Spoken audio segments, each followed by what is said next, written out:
So this is going to be a little chatty at first. The way we'll run this is we are going to do demos probably for most of the session, probably hopefully the last hour plus change.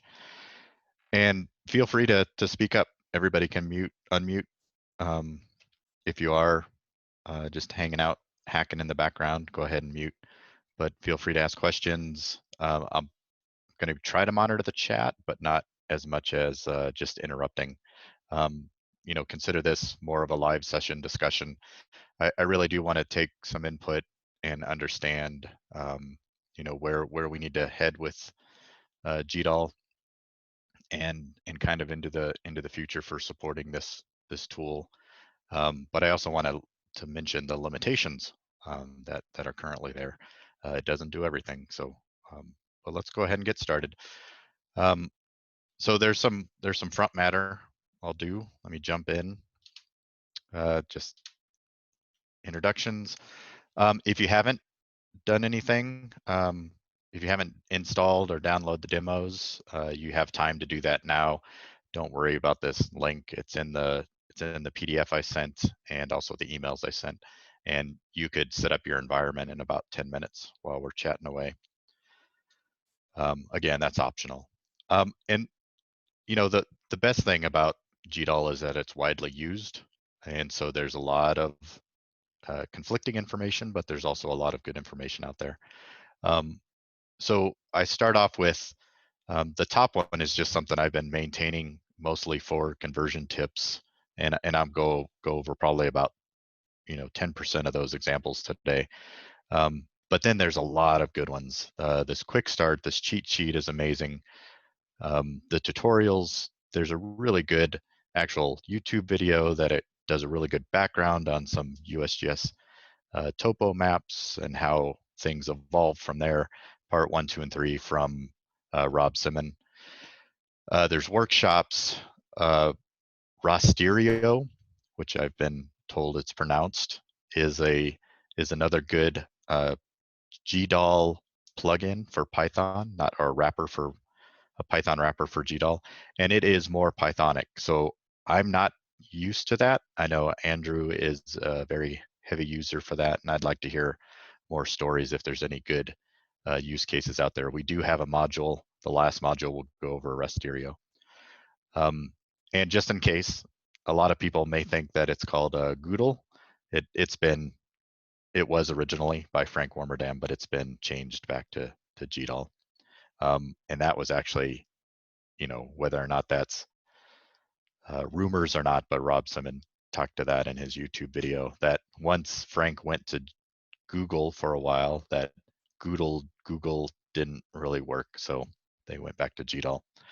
And I think everybody else called it GDAL too. And there's also there's a lot of good tutorials. You'll notice that there's things talking about GDAL or NASA AIM Stereo Pipeline, how to use some of their tools in concert. And then of course the heart of GDAL, which is spatial data, map projections, and there's some information down here. Projection Wizard's a nice little tool to help you define a projection to use for a certain area. It's built on Earth, but it works the same for planets. So, introduction to the workshop. I'm going to run through these quicker than this, most likely. Again, feel free to use the go faster, go slower buttons, or just speak up. And so I do want to get to these tutorials pretty quickly. There's a lot of background in these help pages, but they do need help. I probably will start adding to them. Remember that GDAL is an open source project. They love to have pull requests for spelling errors, for more information, for misinformation. So feel free to do what you can for these drivers. If you think that there's a bad example or maybe a better example, we can actually include that into the help documents. For plans for Proj 7, Proj 7 is the map projection library started by the USGS that has been taken over by OSGeo, and I will quickly go over some of the plans for that. This was a project that I'm working on with folks at ESA and folks local, but it is really to understand how to put all the map projection codes into GDAL as a distributed thing, and I'll talk about that more. It's going to be a little confusing, but I only have one slide, so let's jump into it.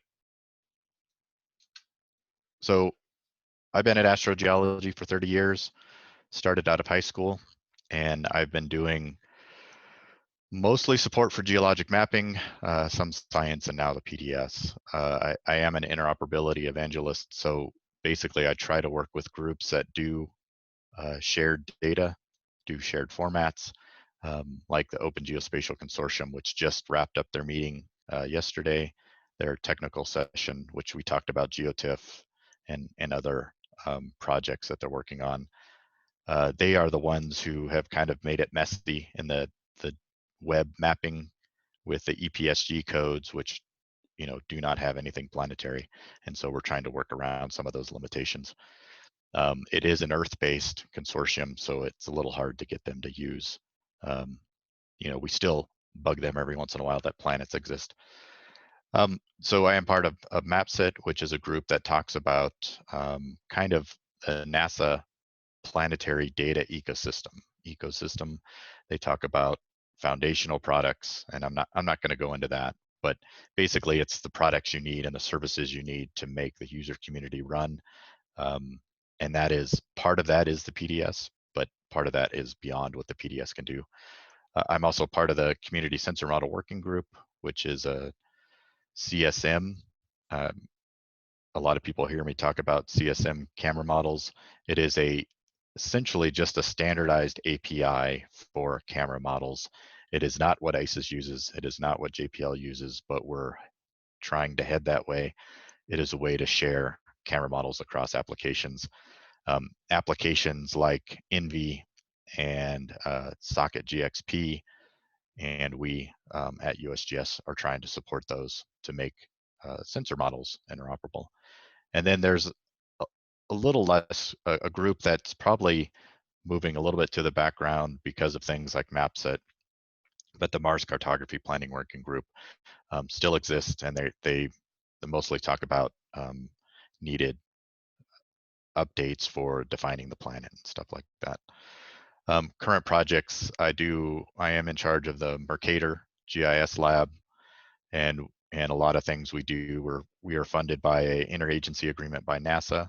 We support geospatial formats, web services, tools, and training, and so this is Mercator Lab is sponsoring this. My time to do the materials and host them. I do work for the cartography and imaging PDS node, and that supports archival and the migration from PDS3 to PDS4.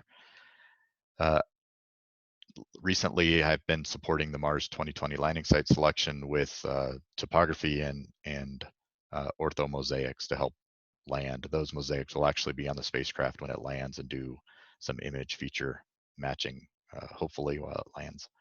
And then behind schedule, but supporting Socket GXP for stereo model or DEM, DTM creation using the CSM camera model.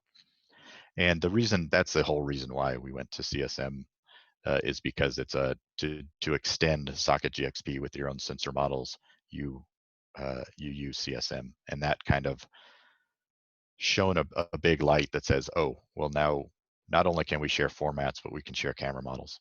And so that's the initial stages. It is again an Earth-based, but we've already modified the standard to support planets. So what does interoperability mean, and why am I an evangelist for it? It does mean sharing data, services, and metadata. It does mean sharing ideas and methods, algorithms. So open source is good across applications, but also domains, which is tricky for Planetary. And I'll talk about that a little more. Examples, text files, ASCII.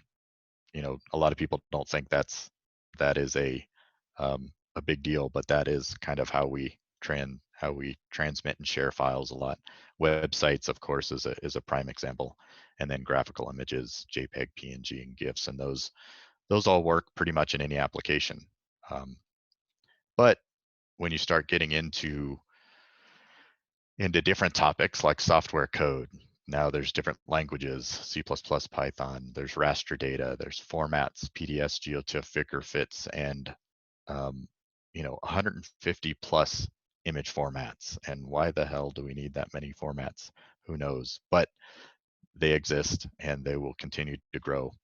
So we are trying not to, I think that the goal is to try to use what exists and not create those. But I'm very, every time I see another format or a change format, I cringe a little bit.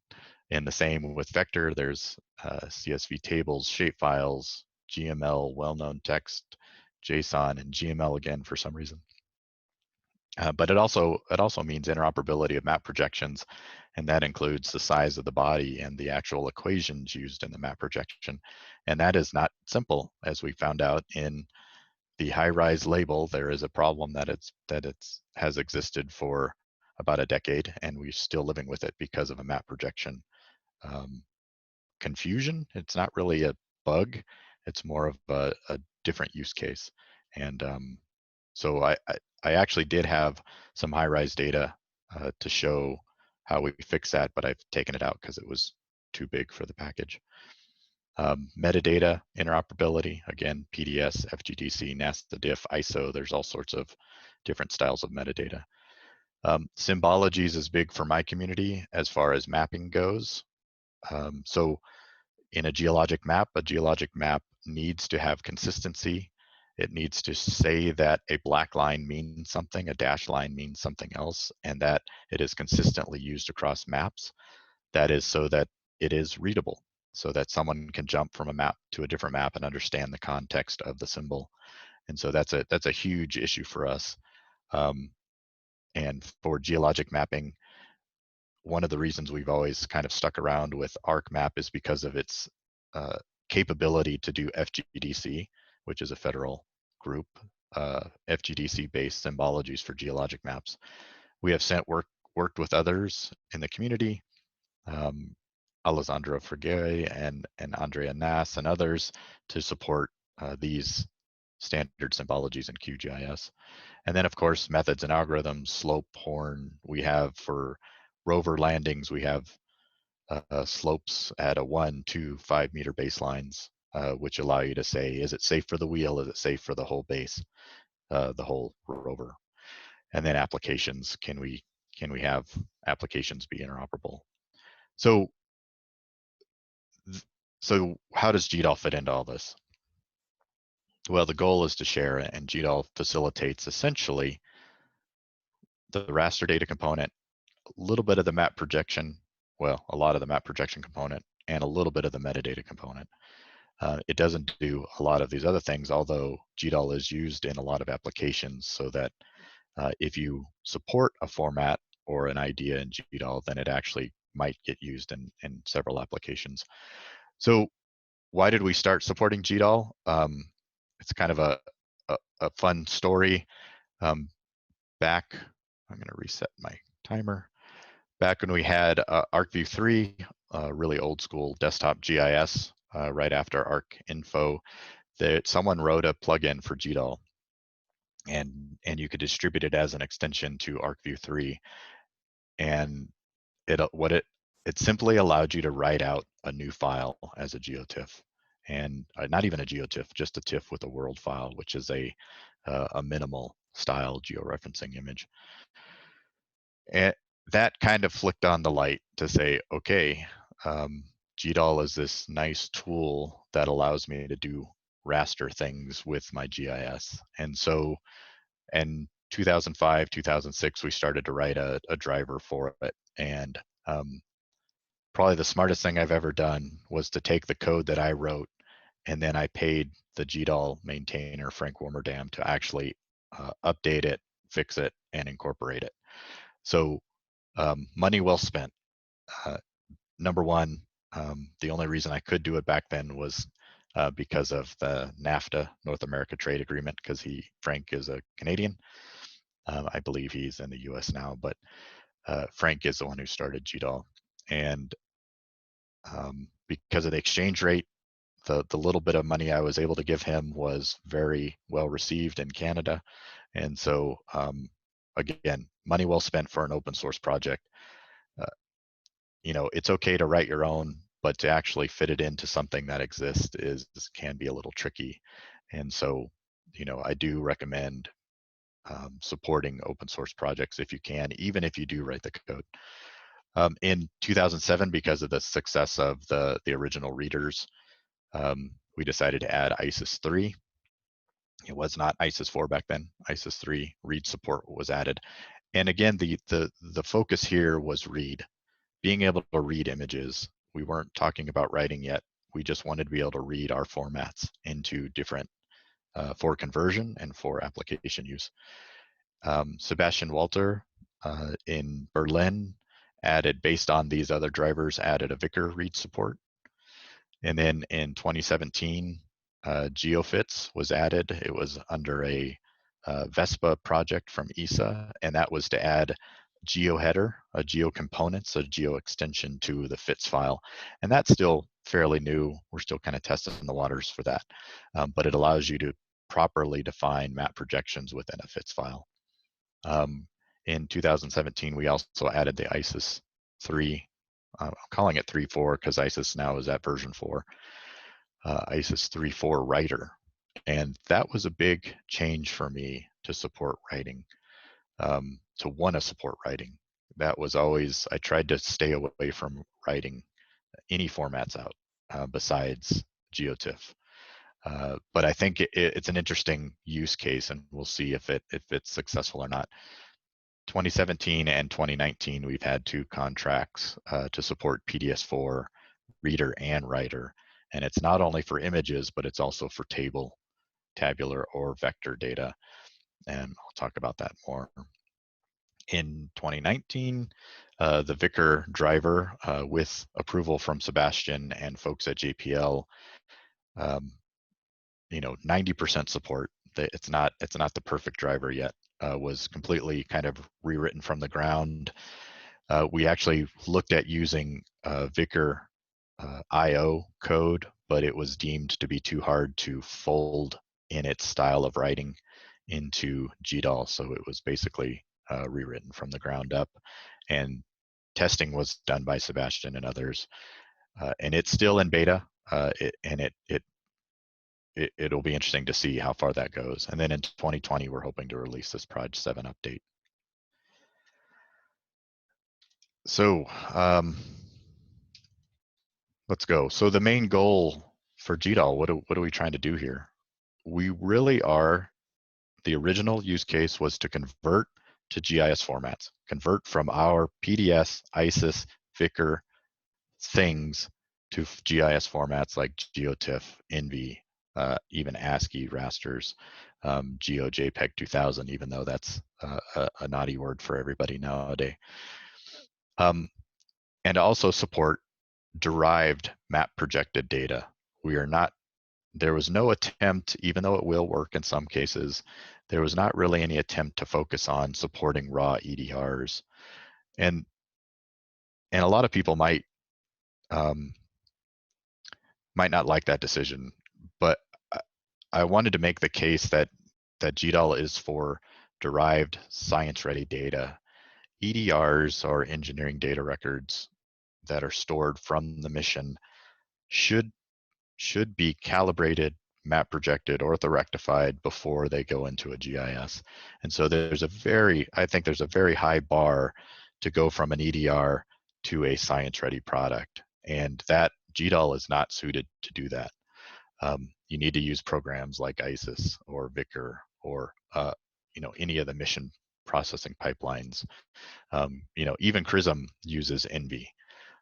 So you don't have to use ISIS or VICAR, but you do need to do some pre-processing, and GDAL was never really meant for that. Now again, it can support some of those, but it's not its primary use case. And then map projections.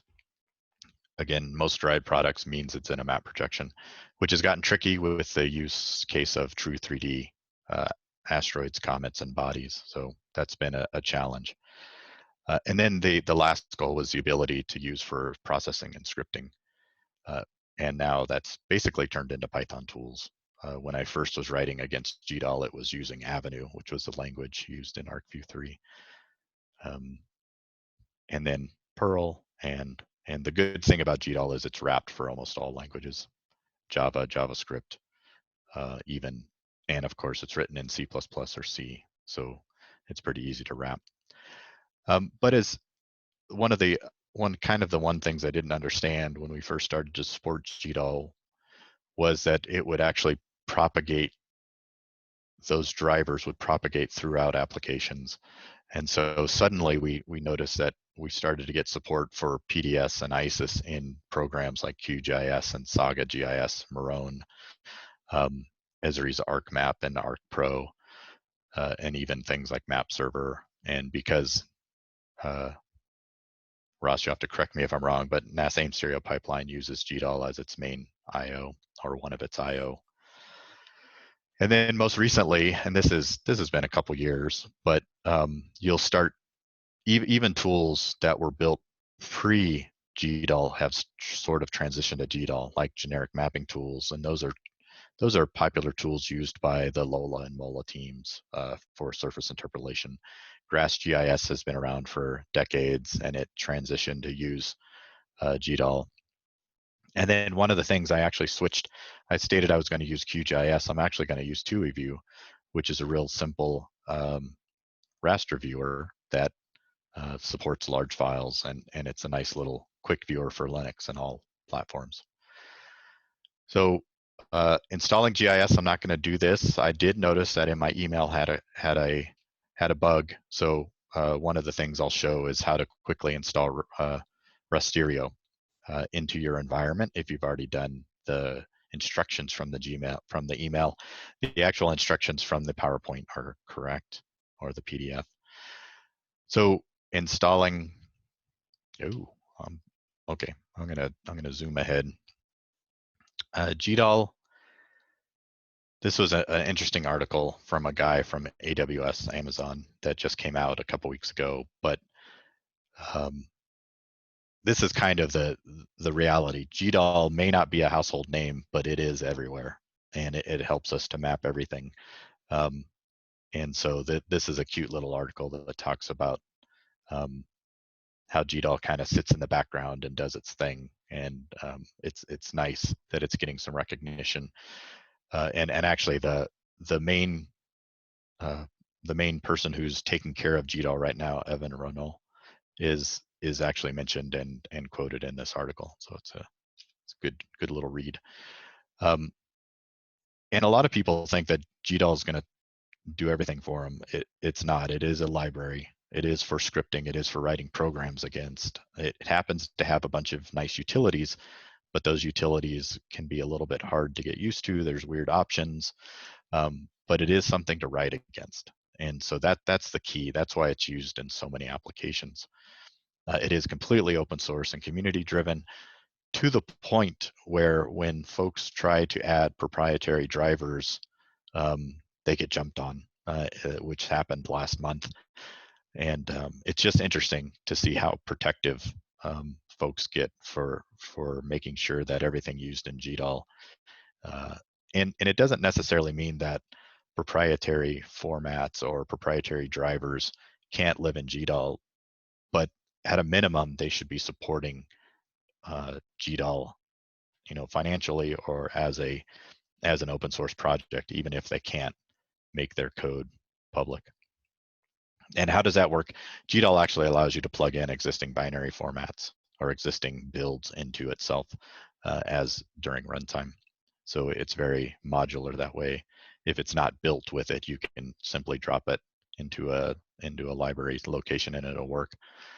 So, excuse me, handles many formats, over 150. Again, kind of crazy that we have this many image formats. The best thing it does, or the most widely used format, I would say, is GeoTIFF, for GIS anyways. Started in 1989. It's been around for a while. It has been a project of OSGeo since 2006, and that was GDAL version 1.3. It is a MITx open source license. and there's lots of code and lots of Python code. And there's a presentation from Yvonne down there. So what domain, and I mentioned this briefly before, GDAL is geospatial. It's tied to a planetary surface. This makes it very hard for GDAL to support all the dozens of planetary domains we have, atmospheres, interiors, and it's actually hard for it to even to support comets and asteroids now because of their 3D nature. And so trying to get GDAL used across the planetary science is near impossible and probably shouldn't be done. So just understand its limitations. It is geospatial. So I'm going to jump straight ahead into installing GIS. There's a lot of ways, installing GDAL. There is a download page. It can get really confusing, and I think the thing that changed for me was Anaconda. Anaconda made everything kind of happy. It can be a pain, but it is available on all OSs. It's not just for Python, as a lot of people think. It's just a simple environment manager that allows you to quickly install GDAL on any OS, and pretty amazing. ISIS has switched over to using Anaconda environments. Again, ISIS is not Pythonic, or is not built in Python, so it's just simply an environment library manager, and allows you to keep separation of different packages in their own environment, which is really where it shines. There are OS specifics, and this is kind of how I grew up with GDAL. There's for my Mac, there's a package. Sounds like a Pokemon person, but King Chaos has been supporting a GDAL build for Mac forever. We'll see if he ports over to the new Mac chips when they get it. I guess the end of this year or next year. Windows has this thing called OSGeo for Win. If you're familiar with, there's a Linux installer, Sigwind, I guess, has a kind of an installer that is similar to OSGeo for Win, where you pick the different libraries you want and you hit play and it installs for Windows. Linux, there is a Debian unstable build. That just means more recent. But on Linux, it's kind of expected that you build it yourself. And so there are pretty good instructions. I will admit that it's gotten harder with the new version of Proj and the database requirements. It does require SQLite to be built alongside. So it used to be pretty easy to build. It's gotten a little more complicated. So I do recommend the Anaconda route. So for this workshop, this is basically it. This is how you get it. And you'll notice that I've added 2 new requirements, Rasterio, and then kind of an optional QGIS. Rasterio, again, is that Python wrapper. That's kind of a better version of the GDAL's Python API, the current API that comes delivered with it. But Rasterio is gaining quickly, and I admit it is nice once you start using it. You'll notice that for this workshop, I use GDAL equals 3, and that allows me to tie to almost probably 90% of what's new in GDAL. If you really want to get the latest versions, you're going to need to install 3.1, which will probably break compatibility with a couple of these tools. I'd be surprised if Rasterio supports GDAL 3.1. It's been out for a couple months, but this is where you'd find the latest PDS4 updates and the latest VICAR, the real big VICAR update. And again, because it's an environment, when you fire off your Anaconda terminal, you always have to activate GDAL 3. And the reason why I specified an environment name is that it keeps it, again, siloed in its own little area instead of doing it in kind of the base area of Anaconda. So highly recommended. Always create an area for this to be installed. So if you haven't done it yet, feel free to conda install this, and I'm going to bring up my window real quick. I still have it open. And in case that you follow the email, I'm actually going to do this again.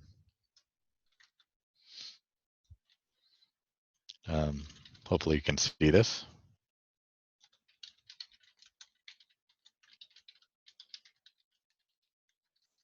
So this is basically all you'd have to do if you followed the instructions on the email in your current environment.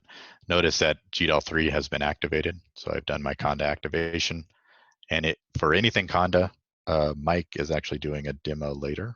So hopefully we'll record that and we can watch that later if you haven't signed up for it. Fire off Conda install Rasterio, and magically it goes to Conda Forge, which is a kind of a quick release area. And you'll notice that it says, hey, oh, that's already, it states all the packages have already been installed. I've already done it. If you haven't, you hit yes, and you're good to go. So, yeah, and as Sebastian said, Conda is a really great option to support different versions of GDAL for testing. So if you need to go all the way back to 2.1, you can install your own little environment and hopefully get that from Conda Forge. GDAL is under a quick release cadence, probably every 6 months or potentially even faster. They do a release candidate and a final release. So it's hard for all the tools that use it to keep up with it. So while I said we've added PDS4 read a couple years ago, it probably still doesn't exist in tools like Arc Pro. It does exist in the more rapid release cycle for QGIS, but the latest version that just came out in 3.1 will probably take about 6 months to get into Q, maybe another year to get into ArcMap. Who knows? I don't know the cadence of the other packages like Saga GIS. So that's basically it. But those instructions, and to test is simply just run your GDAL info, which if you start using GDAL, you'll get very comfortable with. And we can check the version. When you build it yourself, the version will be released 2999 or something like that. But I do, to be able to test GitHub, quick GitHub releases or daily GitHub releases, I actually do build it myself, and this is a good way to test to see if you're running on the version you built. One thing I actually skipped over was there's a new feature that GDAL has been doing for about a year. They actually release a Docker version of the nightly build on Ubuntu and Alpine Linux versions, which under Docker, you can run it under any OS, Windows, Mac. And that's a really great way to get nightly builds to test if you're actually writing, or if you actually do a pull request and you need to test your code. Hopefully you're not doing it in the Docker, but it's been pulled and you need to test it or have others test it. Docker is a really good way. And I think I have an example. Some tips, I'm not going to go over this. There's a little, the hardest thing to wrap my head around when I first started this was, since I'm not used to Docker, was defining where am I working and where does that map to in this Docker machine. And that's the trick here. So parent working directory maps to this fake area called data. And so now and that just means where I'm sitting. I've made this path data. I guess I didn't have to, but so a Docker run without installing anything but Docker, and then downloading this Docker image of GDAL, I can run GDAL translate using the latest and greatest nightly build from FITS to PDS4 is the example I'm showing. So a really good way to think about not impacting any. You have to have Docker, which does probably require admin installs, but once you have a Docker running, really easy to test things. And that, I don't know if they support different versions. So just a kind of a nice quick tip for learning GDAL. QGIS has GDAL built in. It uses GDAL as its raster engine, but it also has a bunch of the command line options as GUI. So underneath this GUI called GDAL Translate or Convert Format, it allows you to pick the input layer, and you can pick what type of compression and the output data type, and it will build the command line for you. A lot of applications are starting to do this. But essentially, this helps me understand that, oh, okay, I understand that -OT, whatever that means, is set to uint. And by the way, that means output type. -OF means output format, and it's defaulting to GeoTIFF. And then the type of compression. This -CO means compression options. So as I mentioned before, GDAL is a library, but it does come with these helper utilities. But I'm not going to tell you that they're easy. They can get confusing fast, as you'll see with some of the command lines we run today. So quickly to run into what's new,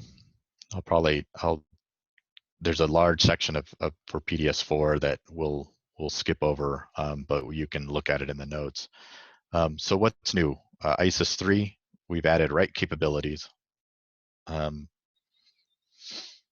Before GDAL, we specifically supported kind of a minimal set of metadata within the ISIS label to understand the node data and the map projection and not much else. We can now, GDAL has been updated to support or try to read in the full ISIS label.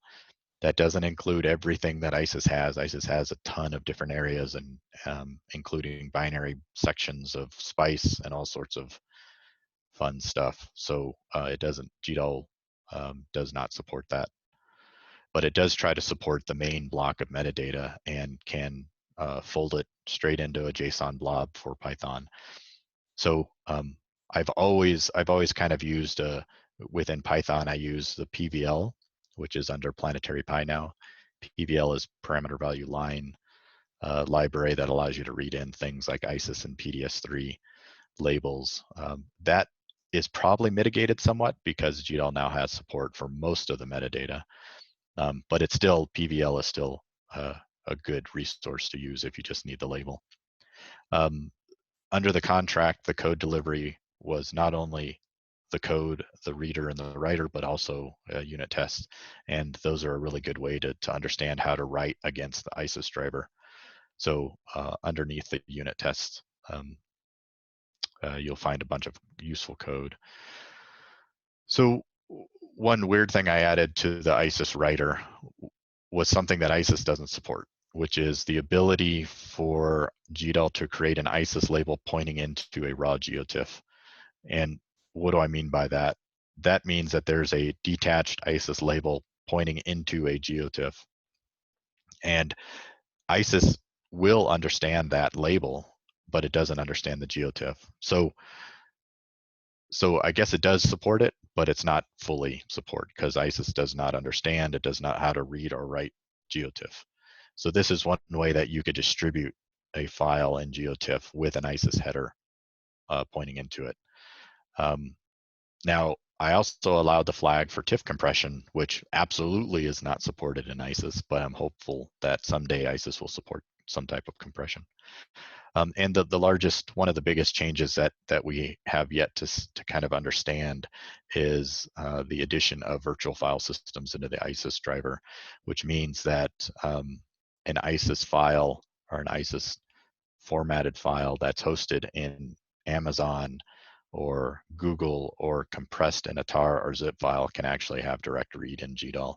And if you look down here, that is AWS and Microsoft Azure and Alibaba Hadoop, OpenStack Swift. So any of the files, any of the ISIS files that are stashed in these type of network or virtual file systems are now supported in the driver.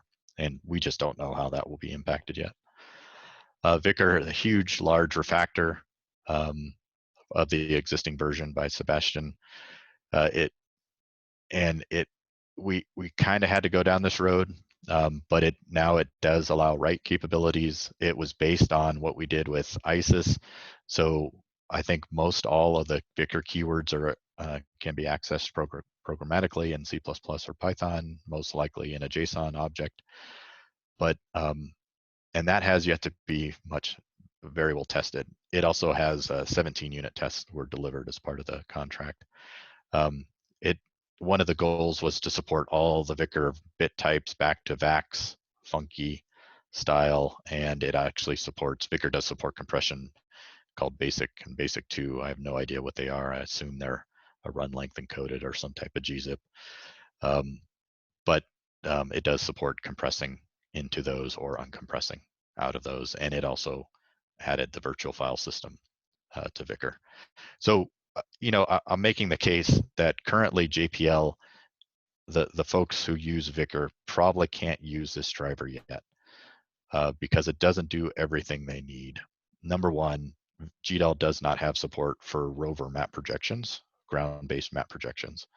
GDAL also doesn't have one of the VICAR use cases, which is being able to put in RPCs or codes for emulating camera models into labels. It was outside of the current contract, and so. But again, we have control over this format, so hopefully either we can continue to upgrade that for their needs. PDS4, it was added in 2017, and we've as PDS4 changes, we've updated it with a couple other things, GIS and raster format. I'm sorry, raster and vector. So the PDS4 driver is unique in that it supports vector tables within the same driver. That is a little bit odd.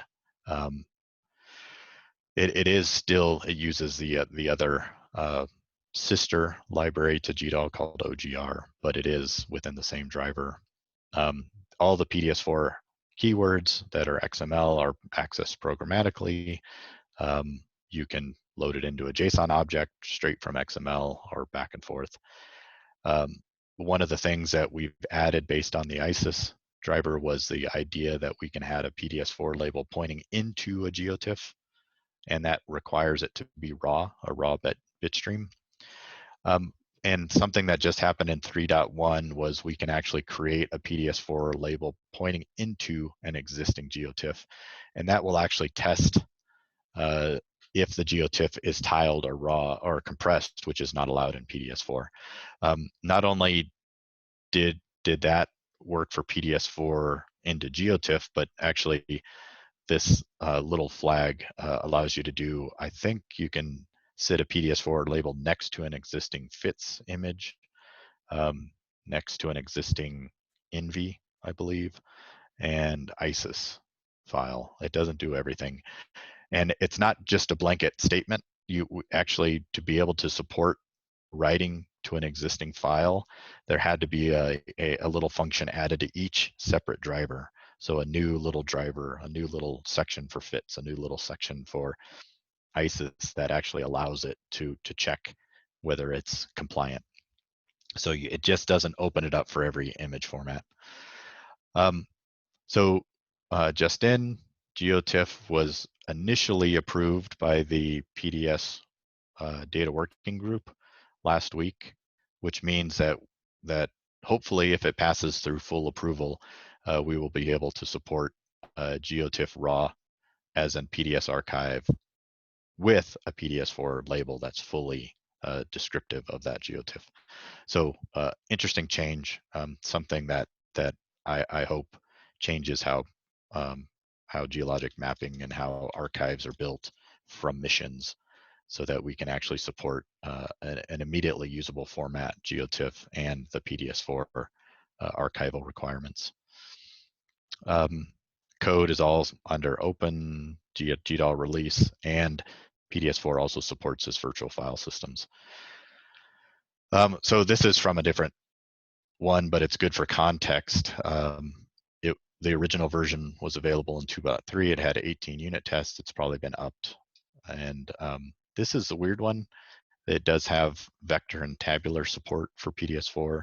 So it understands how to go from any number of databases straight to a PDS4 compliant table, or any number of GIS formats to a compliant PDS4 GIS format. And I'll talk to that in a second. But I do want to rein in expectations for the PDS4 driver.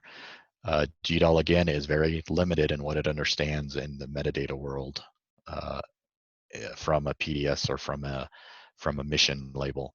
So it does require that there's some upfront work or some back-end work once you use GDAL on a PDS4 label. It doesn't know what the author was. GDAL doesn't know what the mission was unless you tell it. So basically, if you feed in GDAL a good PDS4 template that has most of that information that GDAL doesn't know about, like author and references and things like that, and the lid vid or the planet it was even on. I guess GDAL does know the planet, but how it doesn't know how the style doesn't have all the mappings of how to get to that planet in PDS4. So that is something that the user still needs to do. And there's a lot of tools out there to help generate those PDS4 templates.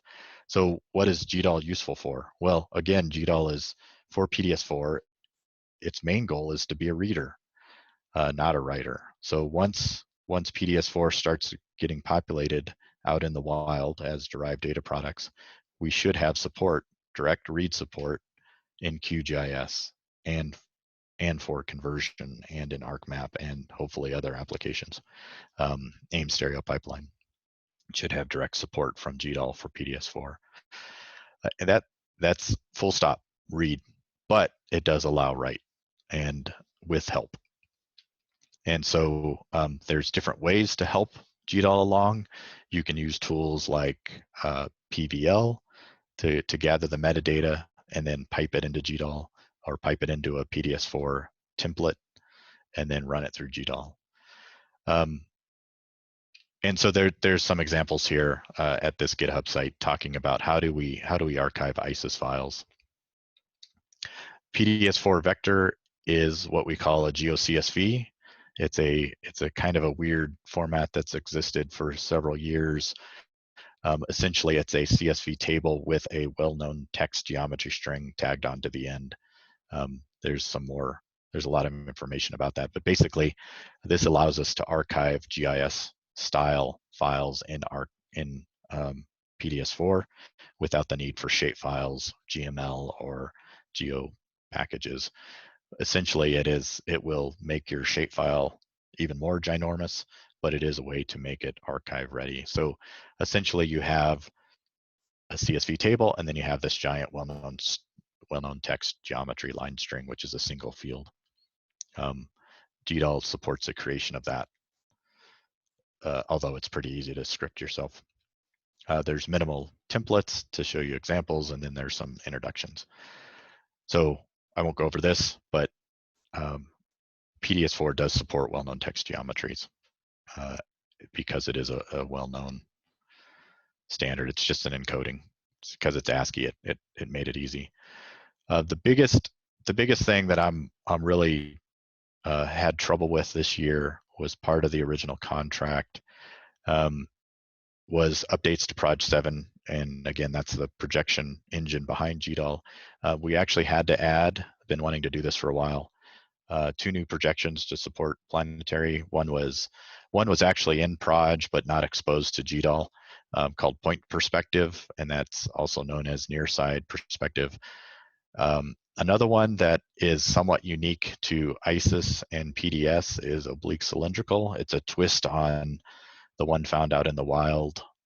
It's used in Cassini archives, and it is somewhat of a unique version. There's a slight tweaks that had to be made, and so there's a special version of Oblique Cylindrical in Proj that GDAL supports for ISIS, and if not PDS4, it'll be turned on for PDS4, and I think it was turned on for PDS3.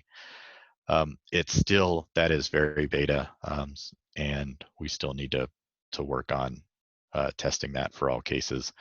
Oblique cylindrical is nice for really long noodles that go from North Pole all the way down to South Pole, and it allows kind of a rotation during that. And that's not the unique part, but the way that it was implemented in ISIS was unique. So to be able to undo that was kind of tricky. And it's not, ISIS didn't do it wrong. It's just one of these things where different people did the map projection slightly differently. So unfortunate. As of so we have this thing out in the wild that some might be familiar with called IU 2000 codes, which has never been admittedly, well used, well understood, perfect by any means, and we're trying to get it better. And the only way that we could get it better was to lean on the fact that a new standard came out for projections called Well-Known Text version 2 projection API. It is an OGC ISO standard. And as of IU 2015, once this is pushed, all the definitions will be in this new projection string. They'll be released in GDAL. Hopefully they'll be useful for web services. It allows for east-west longitudes. It allows for ocentric-ographic, kind of. That's where we're stuck. The ocentric keeps on biting us. And so we're going to either have to change the standard or just live with the limitations. And that's part of the issue with the last IU 2000 style. It nicely defines the W0 locations. It doesn't set that to 0. It just says that, hey, I am 20 kilometers from Hunkau on Mercury. So it actually specifies in the well-known text string where the center reference is, which is nice. It doesn't really do anything. It's just a nice feature. And while we will support the IU codes on triaxial bodies, GDAL doesn't do triaxial. So big limitation, but these codes will have a triaxial version.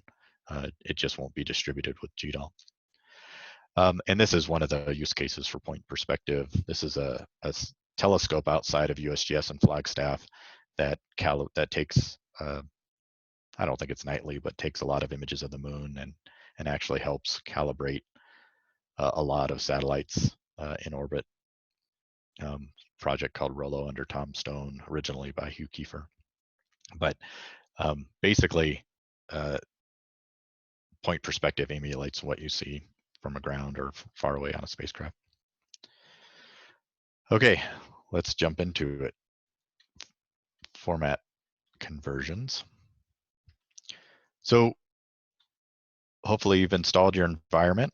If you have and you've unzipped it or untarred it, you'll find a directory that looks like this. There's CTX Horizon Test. Sorry, I tried to go for a different planet, but I couldn't get away from Mars. And there's only 4 notebooks that we're gonna pounce through. Before I start this, I think chat's been cruising by, but let's feel free to have any questions. I see some about GeoCSV.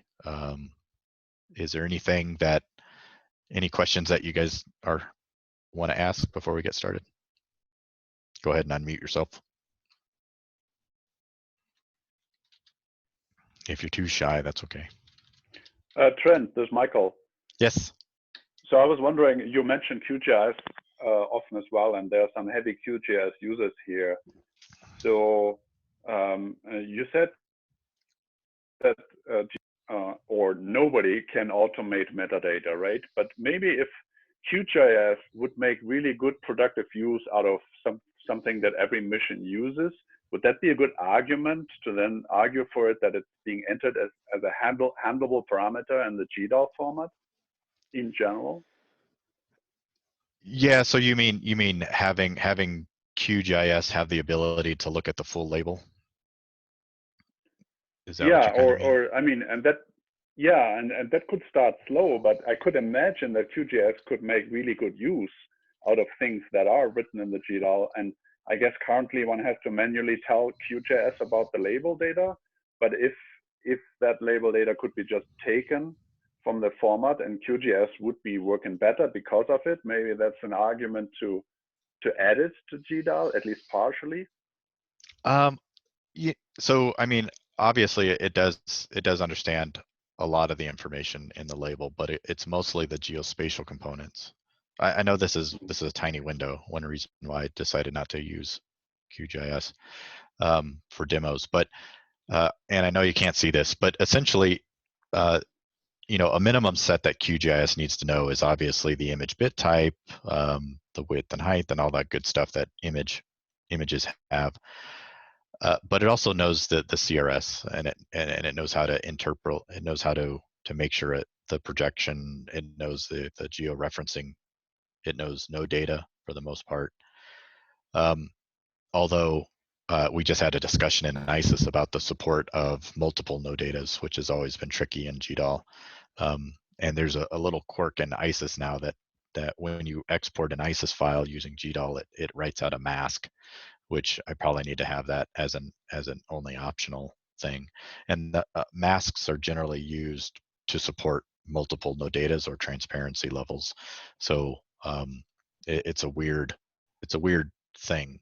GDAL on itself only supports a single no data value. But for the most part, what we're missing is, wouldn't it be great if QGIS through GDAL also was able to fill out all this other stuff? But you know, in the PDS4 there is no fee section. I don't know if there's a license section. This is kind of based on FGDC metadata. So if there is FGDC metadata next to the image, it would propagate into here. So yeah, it's hard for me to understand. It's hard. Well, QGIS understands what it needs for the image for the most part. It doesn't have the full label. But I think programmatically we can get at it, and let's talk about that. Because as QGIS gets heavier Python support and Jupyter Notebook support, then it might be really easy to do plugins and other things to actually use the newer capabilities in GDAL that understands how to parse the whole label. Doesn't know what to do with it, but it knows how to load it into memory for you. We might be able to actually propagate this into a QGIS plugin. And I will say why would you do that when you could just use the PVL library to do that exact thing, right? Like, why bend over backwards to make it run through the GDAL driver? Because then you wouldn't have to. You're right. You could do PVL straight into QGIS, but it would already have GDAL already has native support for the full label now. I think that's yet to be tested. And again, it's only for ISIS, PDS4, and VICAR. It doesn't support all the other ones. So yeah, I mean, PVL is the right way to do label parsing. And if we can integrate PVL into QGIS, that would be amazing. That's another way around it too.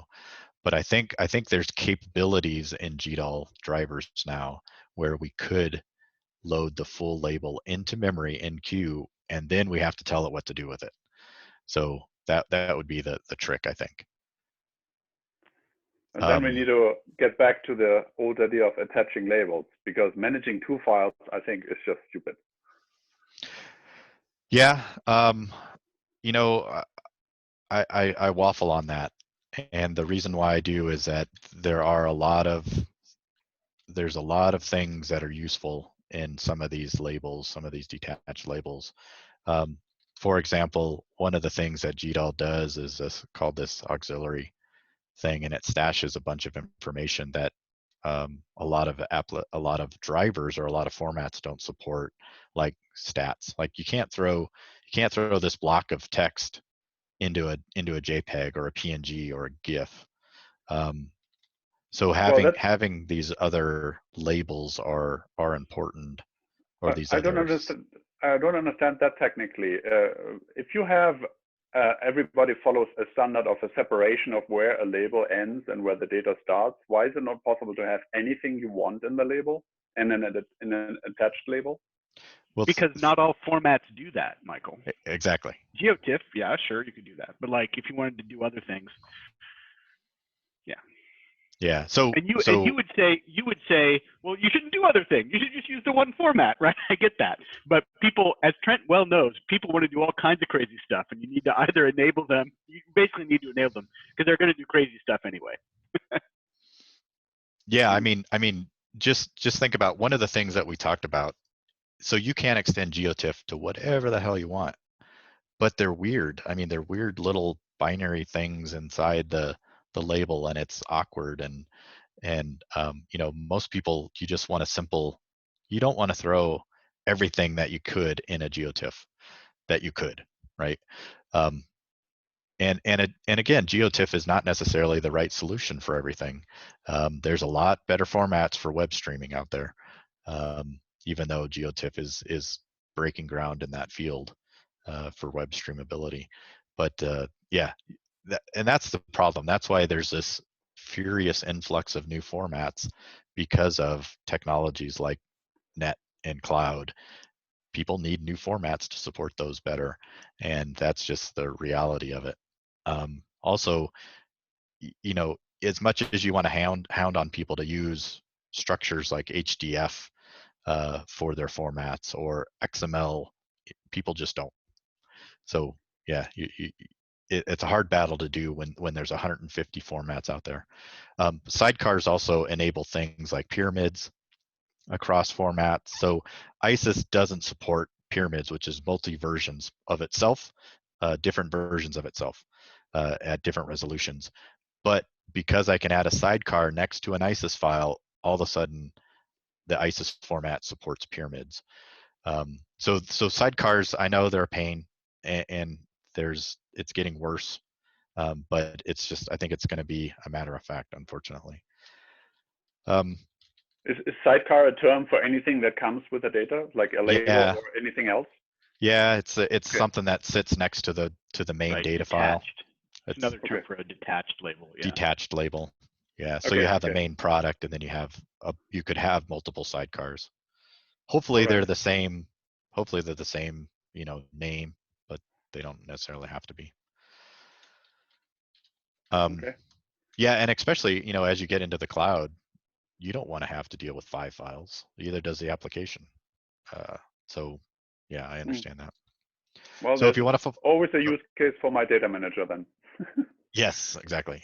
Well, and think about the everybody's starting to use databases to hold rasters now. Postgres has a raster version, and so now you're getting into, you know, things you don't even have files really. You know, they're hidden away in some database. If you want to follow along, go ahead and fire off. If you'll notice, all I did was from my Ubuntu window, but it could be Windows, could be Mac. I fired off Jupyter Notebook, and I named the first file conversion. And I imagine most people are just going to follow along. I did this in a kind of a weird way because I wanted to be sort of self-consistent as I update these and fix them after this workshop and post them. But I wanted to make sure that the requirements are different per. Although I believe this one I cheated, and I think I used Rasterio at the bottom. But I wanted the data for the lessons, and you can see here. Here's an example of sidecars. This is a GeoTIFF, and it has a sidecar PDS3 label. Sorry, PDS3 label, and a sidecar ISIS label, and I could have a PDS4 sidecar. So I could have 3 detached labels pointing into a single pixel, just in case somebody, and I could have a VRT pointing there too, just in case someone comes along and goes, I don't know what PDS4 is, I want to use PDS3. So, you know, hopefully we don't get into that, but PDS4 is a sidecar label to the actual image data. So you'll have to get used to it in PDS4 at least. So running through a Jupyter Notebook, if you've never done that, once you go into the cell, you can hit Shift Enter. If you ever break, you can interrupt, you can restart and clear, and you can shut down. But essentially, Shift Enter is how you move forward, and you can edit those cells as you go along. I wanted to do it because this allows me to print out the information just in a nice environment instead of a giant terminal screen. And I can keep my notes on the screen. But essentially, I've done these variables. So this is Python Python comments. The command line, you would simply type GDAL info. And notice, just for giggles, if you want to be friendly with Windows, if you use a / forward /, it makes it compatible with Linux and Windows at the same time. It's a nice little Python trick. I don't know if it's just Python. But anyway, so here's my variables with the images in my CTX / TIFF and ISIS3, and I just want to run through within a Jupyter notebook, and then don't give me grief for doing it this way. If you do a bang in front of the command, it actually runs it in the terminal. So this basically just ran that in my Ubuntu Bash terminal, and this is the minimal thing that you want to do before you try to do anything with GDAL on any image, is you do a GDAL info on it to see if it's supported. And if it comes back with some single line error that says, I have no idea what this is, you're basically hosed.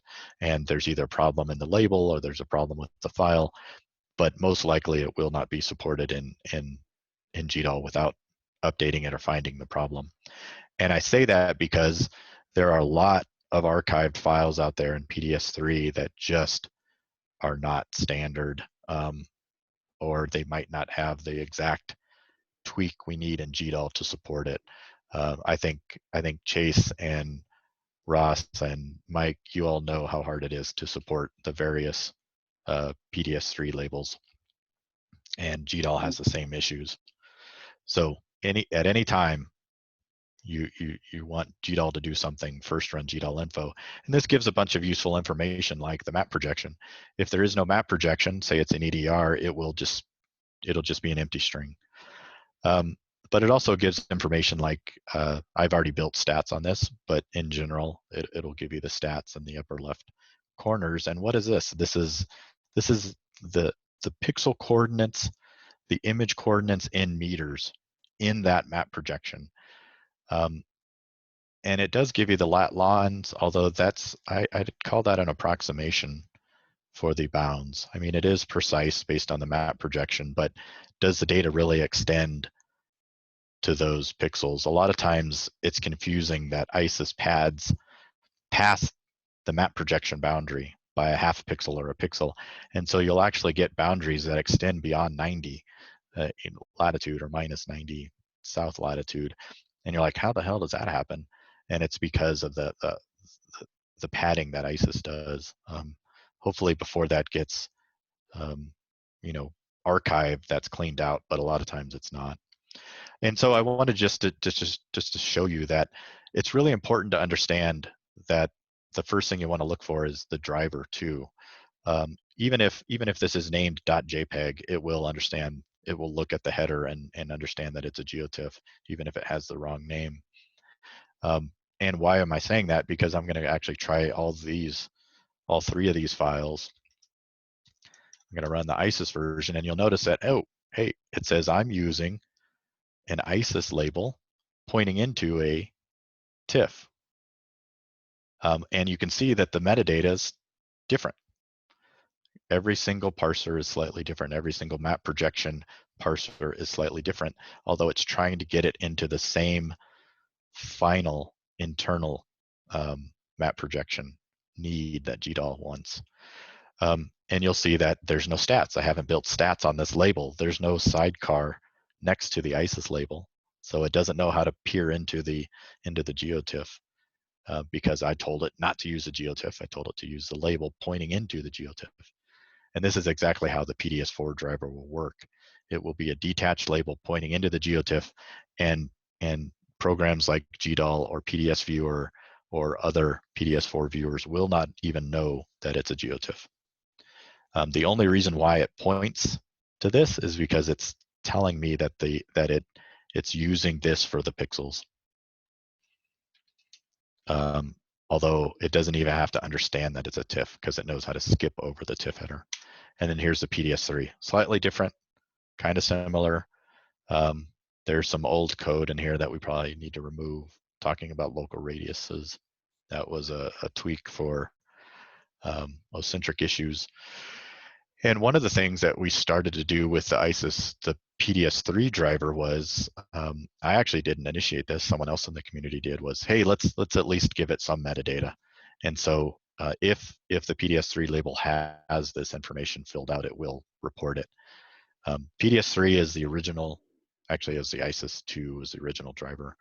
PDS3 was, I can't remember which one was first, but so it's probably the most basic driver out there, and it hasn't really been updated besides folks from the community updating it. You'll notice the pixel size in meters, always in meters unless you're in decimal degrees. Origin, so all good stuff. But I just wanted to point out that just because that it accepts all, it understands all these three, and each one of those are different drivers, even though it's pointing at the same pixel file. Just as a tip, it's not a great tip, but if you have an issue with a file, you can turn debug mode on.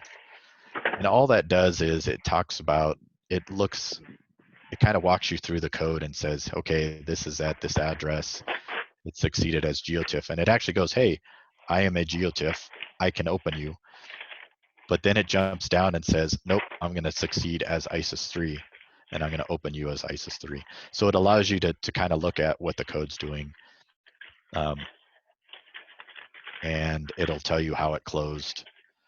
But, so if you're starting to get errors, this might help.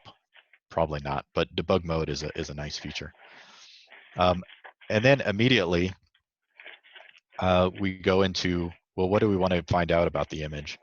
We want to find out the min-max. Okay, so it lists the min-max. I can turn that off and I can calculate stats.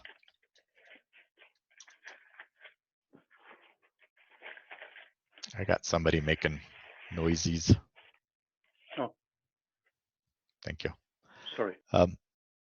I've got stats. And again, it just does a very, this can take a while. If it's a terabyte file, it can take a long time to gather these stats, but once it's done, it usually stashes it into the GeoTIFF or into a sidecar.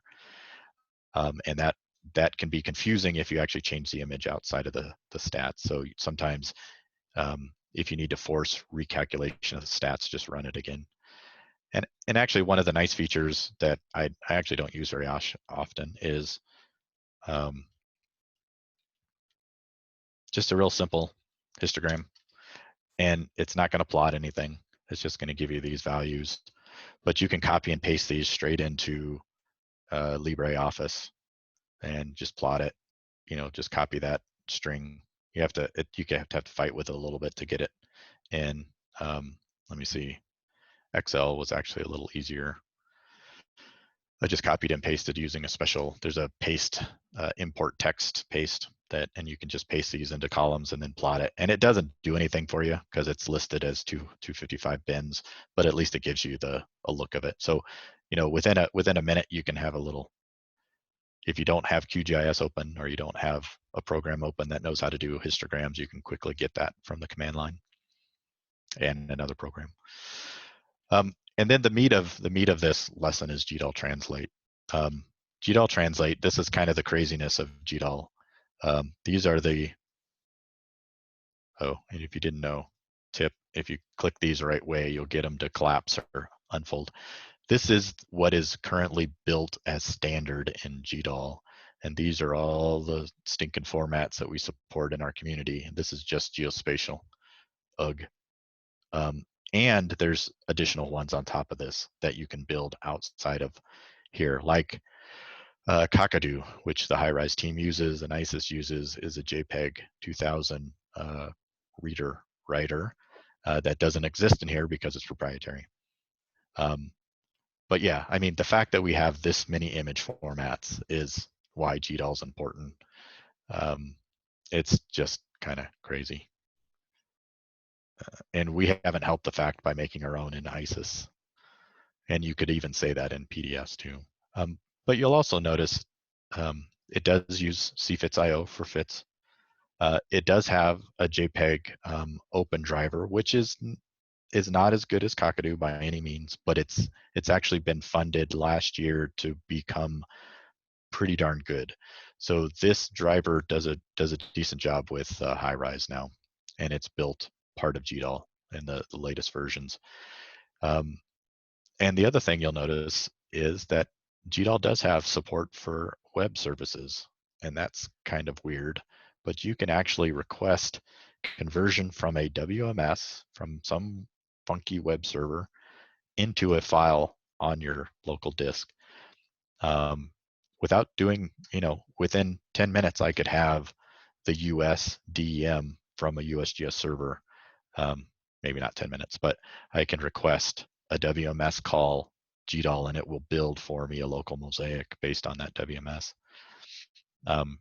It actually supports WebP, which is becoming popular web format, and WebP now exists as a compression option in TIFF.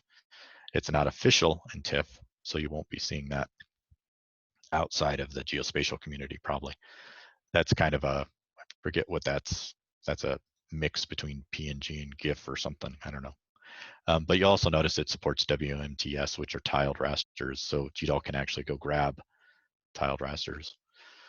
Another format that's been optimized by JPL originally, and now Esri, is MRF. That's by, most people know Lucian Plesha at Esri, but he is the master of this format. It is called meta raster format. It is a weird sort of file-based tiled, but it's very performant. It's what they use for all their services, for all their web streaming services. It's so much more optimized than, say, a cloud GeoTIFF. And so that's how you understand what formats are supported in your current build. That will change per build. This will also change per version if something's been updated. To understand what the options are in GeoTIFF, you basically do -format GeoTIFF, and here's all the options. And it takes a while to get used to how to use all these options. But once you start seeing a couple examples, and so if I change that to ISIS 3, now I can see, okay, now I have open create copy, and I do have access. I can do virtual IO. And here's the bit types ISIS supports. That's it. ISIS actually didn't used to support UNT16 as of a few years ago. I think it turned it on, but for some reason we added it to the GDAL driver just in case. So I guess we got lucky that it now supports it. And here's a way to, I can tell when I create an ISIS file to say, hey, am I going to be external, and am I going to be internal, or am I going to be a GeoTIFF? So it'll make a label, ISIS label, next to the GeoTIFF. So, PDS4 has a bunch of options. And the biggest option that you need to understand for PDS4 driver is this thing called template, is that it needs that metadata template to be able to run a successful label. So during conversion, I want to point it to a very well-written template file that somebody generated, either by hand or by automation, or the mission generated it. But you need to have that template. It will do it without a template, but it's not going to be a fully valid PDS4 label. So now we get into some examples. I'm going to run this guy, and basically all I'm doing is GDAL translate -OF output format GTIFF in out. So these are just variables in this Jupyter notebook. And again, we're running on the command line because I'm using pound or bang. So the command line is this file to this file. And so what happened? It just runs out and says, I'm done. How many pixels? Done. And if we do a GDAL info of that file, we'll see that it's created, and it now has turned itself into a properly labeled GeoTIFF from the ISIS file. And that's the bulk of it. Now, because GeoTIFF is the default, if you remove that line, it will become a GeoTIFF. Even if the extension is .jpeg, it still will become a GeoTIFF. It doesn't know anything about this extension. It only knows that based on the default, or based on the fact that I put in ISIS 3 here. let's do something that should break. PDS3. Output driver PDS3 not recognized. We never implemented a writer for PDS3. But now let's change that to VICAR. Oh, I'm using the old version.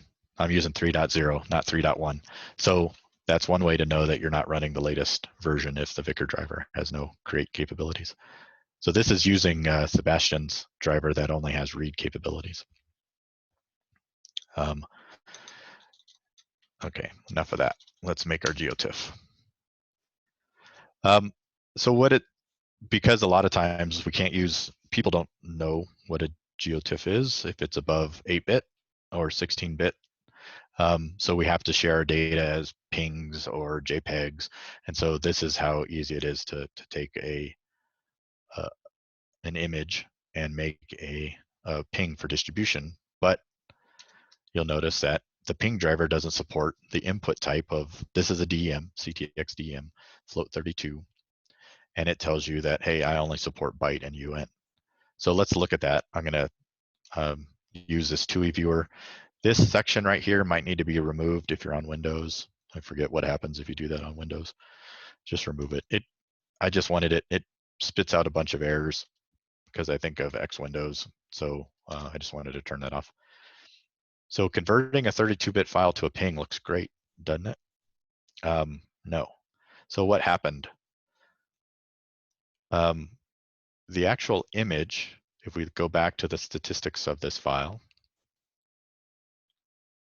is minimum minus 3,000, maximum minus 1,300. So there's 0 pixels that are actually valid for a PNG. And by just doing a simple conversion, what happens is that it simply truncates. It will truncate anything that's outside of a valid range of an 8-bit file. So, oh, and I guess I did my stats here to show that. So what do we need to do? There's a flip in GDAL that allows you to scale. So we're scaling. It knows you forced it as an output type of byte. You're saying that I want to take those elevation range and scale it. And so we do that, and now we look at it, and we can see that it's meaningless as a DEM now. If I look at the pixel values, they're 160 instead of in the negative, thousands. But it is something that I can visualize and something you could use for a figure. So just some tips while I'm here. It's also good to specify a no data value, and that will map whatever the input no data is, if it's defined, into 0. And we could do that just same thing. Even better, it will try. Sometimes the scale doesn't work, especially if you haven't built statistics, doesn't work. And in that case, or if you want to do your own stretch, you can specify the min and max. So I can do min in. This is the data range, and then I can specify out min, out max. And why am I going to 1 instead of 0? Because I want to have no data at 0. Simple as that. So now this is a linear stretch, minus 3,000 to 1, minus 1,300 to 255, and it's linear in between. And that's it. That's what GDAL did under the hood. But if it has trouble, just specify min max, or if I want to clip this off a little bit so that I clip off some dirty values. Trent, what did this command before do, the a_no data version? It basically forces the caller to be no data. And let's look at TUI view again. If you don't know TUI view, it's great for Linux because it's really hard to find a viewer that understands pyramids on Linux besides QGIS. If I query this, now my caller is set to 0, and I'm hoping there should be no 0 in the data in the valid area. There should be, it should start at 1 up to, and even if you do an auto scale with a no data flag, it should understand that the valid range, the nice range of data should not encompass what my no data is. So what does that mean to be defined as no data? It means that you should be, you're exclusioned out of any math, any mosaicing. It's basically, that is a dead pixel to any application that uses no data. Not all applications understand no data, but right, and this is an example of PNG doesn't. And so what yes. Trent is doing with the -A no data is telling it, the driver, when you write out you're taking something that knows what a no data pixel is, and when you write it out to the PNG, write it out as a value of 0. Okay. Yep. Yeah, and so I mean, if I open this up in, you know, Mac Viewer, it's not going to turn off 0, but a GIS will. A GIS will turn off that color, which is just a nicety, right? And the goal is not to turn it off. It's so that it doesn't make it into any algorithmic, you know, calculations. So these are just helper things that you can specify resolution updates. So target resolution 100 meters, 100 by 100. GDAL supports square rectangular pixels, so X and Y can be different, which it will do sometimes automatically if you're not careful. If you want square pixels, then you need to force it to be square pixels. What it does is, like in a map projection, when it goes from square to curved, it will try to automate, it'll try to approximate the best pixel for that reprojection, and sometimes it's rectangular, but you can always override that. So this is just an example of how do I make a one image match another image? How do I make a browse? And this will still be 32-bit, but it's now at 100 pixels, and it's hard to tell, but it's pretty pixely now. And then one of the really nice things for web folks is that you can specify percents. That's actually, I don't really care about percent. What I want to get to is, nope, I don't even have it as an example. Oh yeah, I do. Turn it off. So if say you have a website that the image loves to be 512 on one side, I can specify 0 for the outsize. This is this width and height, I think. And if I set 0, it means then maintain the aspect based on 512. So whatever this input is, I'm setting it that it'll force it to 512 on one side, and the other side will maintain the original aspect. So it's really nice for automating web images and browse images and thumbnails. And so that's a nice trick. But it also does percentages too for the outsize. And then optional, I'm not going to go through these. These are to do on your own. There's a bunch of tools. These are also mostly available in ASP. So, you know, take these with a grain of salt. But let's run through one, a colorize. It's really easy to actually make a QGIS color ramp, save it out, and use it in GDAL for 100 files, which is nice. That's what the color ramp looks like from QGIS. I had to comment out one line, which is explained here, and then I apply that to a PNG, and got a nice color ramp. Slope, I'm actually going to run a 32-bit slope using Horn, which is the default, and then I ran a color ramp on that so I can make a really garish safe landing site map. And color merge. There's a little Python program example. And the only reason I wanted to point this out is that it's here. It's a really good example for manipulating pixels in GDAL. And there's a ton. I'm just going to go here real quick. There's a ton of samples next to this HSV merge. So it's not very fast. So if you're going to use it in mass, but all these are really good examples of how to use the Python API for GDAL, the native one, not Rasterio. Okay, I'm going to close that. Actually, I guess I need to properly cancel. Half the time I don't know how to shut down Jupyter Notebooks correctly. Does anybody have any tips? Depends on if you're running lab or notebook, unfortunately. Yeah, that's true.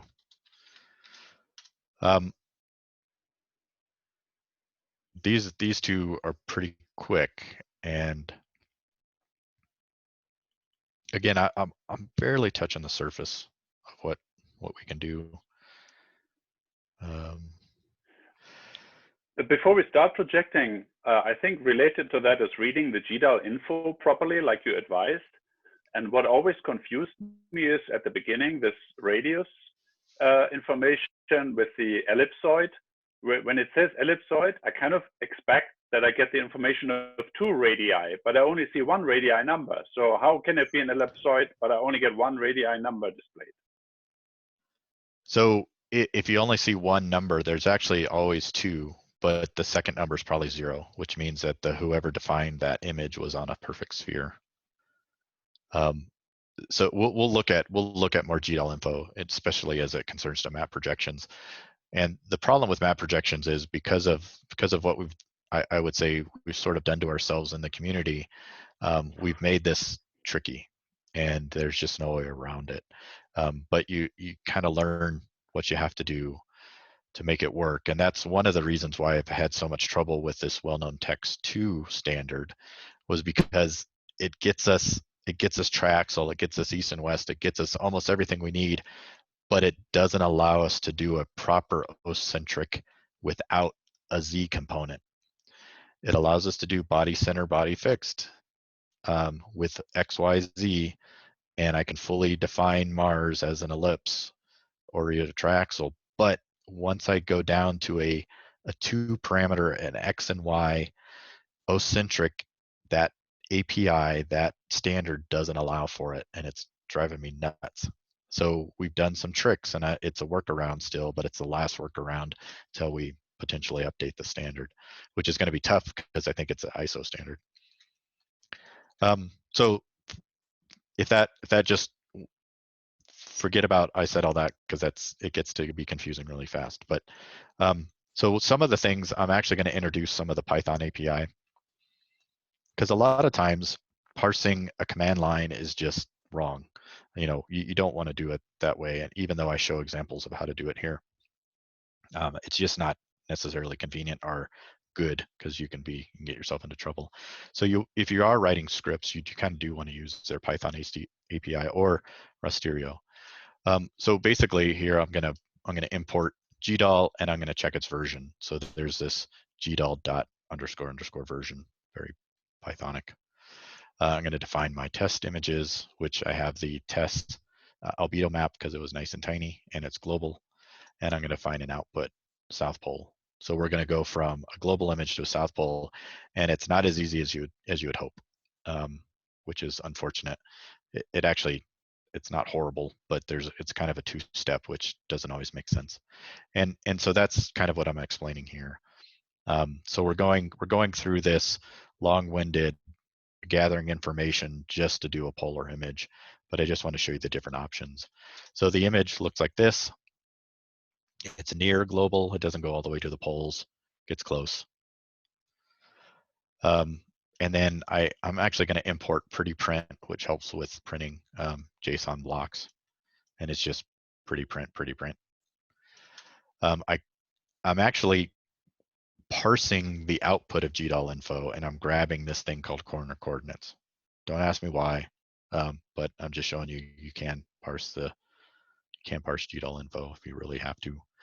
And the flag here is that, hey, GDAL, give me the label in JSON. This is what I mean by I should be able to give me the label JSON on an ISIS cube, and it should be the full label. Give me the PDS4 label as JSON, and it should be the full label. It's not going to be all the little parts that ISIS supports, but it should be the full label. So wait, you're going out to the command line to run GDAL info? Shh. Isn't there? Okay, No. I'll stick quiet. So I wanted to just show you that this is a bad way to do it. There's another way. So to get like sort of if you scroll over, you're trying to get the standard out back into Python. Is that the question? Yeah, that's kind of what I'm doing here. It's just goofy. There's a really fun Python library that I use for all my work called SH, which automatically wraps everything in your path as Python commands, and you can directly do a sh.ls. And yeah, I mean, I would totally not recommend this. That's why I'm sort of, I just want to show you. But the right way to do it is this: is that you want to import. I don't even think you have. Yeah, import JSON, and you actually use GDAL to open up the Python wrapper of GDAL to open it up and ask for it in JSON. And it writes to a JSON block straight away. And now I can do my JSON dumps because it actually is just a string at first.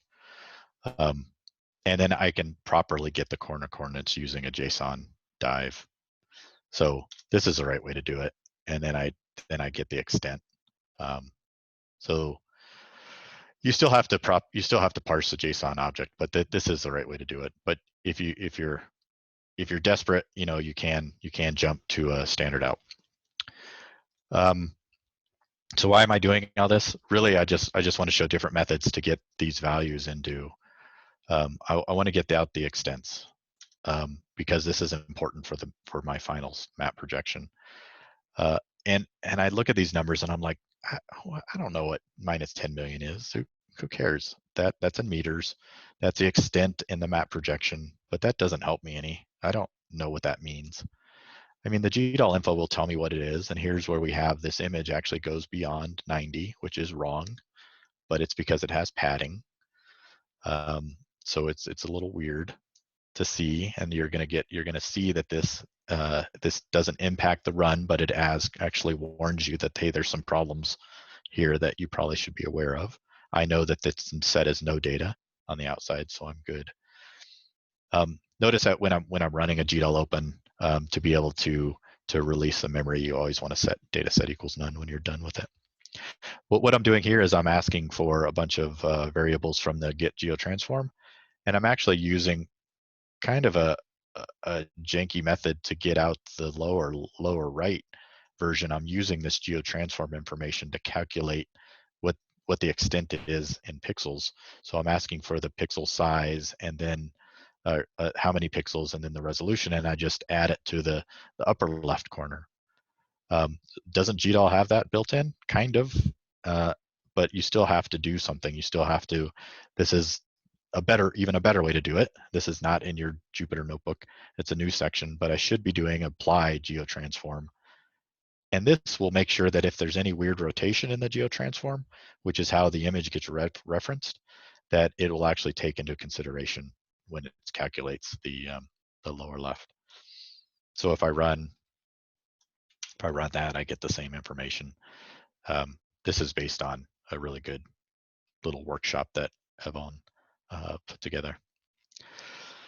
So we're getting into the Python. We're getting how to extract things, but this still doesn't help me. I'm still in this meter coordinates. I want to make a South Pole map from 60 to 90, and this doesn't help me. This doesn't do anything for me. So there's a bunch of little routines that allow me to look for projections, and there's a bunch of routines that allow me to ask for pixel locations. And I really recommend getting used to GDAL SRS info, especially if you're a projection nerd. GDAL SRS info allows you to specify what style of projection that you want to output. There's different ways to specify projections. This is called the Proj 4 method: equirectangular, equidistant, cylindrical, and then these are the parameters.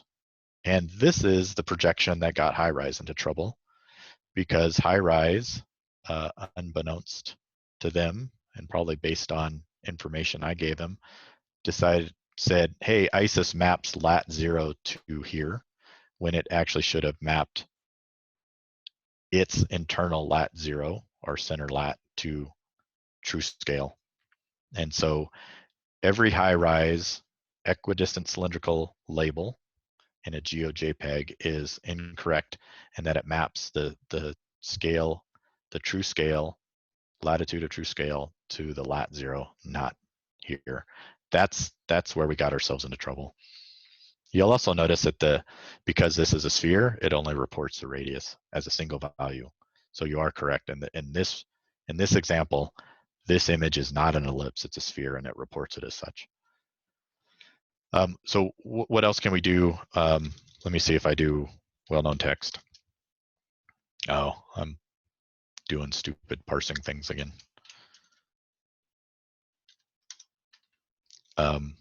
And that's well-known. That's the original well-known text. Well-known text 2 looks the same, but there's slight differences. So I used to try to stay away from Proj 4 as much as possible, just because it's so, but I'm starting to get used to it, starting to like it. But it's for the standard user, this means nothing. If you look at shapefiles, they have a Proj projection file, and they use this thing called well-known text, which is much more verbose. I wish web services could use this because it tells you where the center is. It tells you each parameter. It tells you the name. It doesn't say lat TS. It says longitude of natural origin. Actually, that's not the right one. It's the latitude of first standard parallel, just scale true lat. It tells you what a meter means. A meter is defined by the EPSG. There's different lengths of meters. Hopefully nobody uses those. But there's different lengths for degrees too. And so it tells you which degree it's using. So I like the well-known text much more than this because it's more human readable. But GDAL uses either, and it uses Proj 4, well-known text 1, well-known text 2. So now using Python, where are we going with this? We want to get the projection using Python, and same thing. We're grabbing, importing. Go ahead. Out of curiosity, what are the empty parts of the Proj list that's coming back? Is that being used somewhere, or can I safely, like you did, always sample out the first position of the thing? That's because I'm doing a command line dump. Don't do that. Oh, if you're going to use the Python dump, which is actually a little bit awkward because you have to convert I guess the get projection does well-known text, and then you have to convert it to Proj 4 in GDAL. I don't think there's a way. Maybe there is a flag here that says give it to me as Proj 4, but right now you actually have to create a spatial reference and import it from. This is how you can go back and forth from well-known text to Proj in code. And there's actually, because Esri decided to do, they released well-known text standard before it was standardized. There's slightly different. So there's actually a morph from Esri well-known text and morph to Esri well-known text. Unfortunate. Sometimes people don't wait for standards to mature, and then the standards become not standardized. Unfortunate. So I actually didn't tell anybody that they needed Rasterio here, but I just wanted to quickly show. So this might break if you run this. I wanted to show how to get it from Rasterio, which is well-known text, the default again. So why am I doing all this? Because I'm still trying to get you to a South Pole map projection. Also notice that part of the Proj 7 updates is that GDAL will have all these planetary codes inside of a database that ships with GDAL, and QGIS and map server should hopefully be able to use them.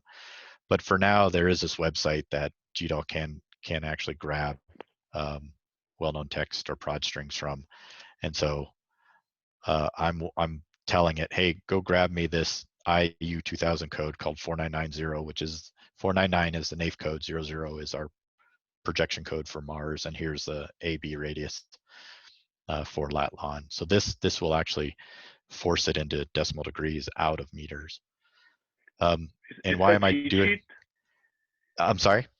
I was wondering if there's a cheat sheet somewhere where I can see how I create this 49900 for other objects.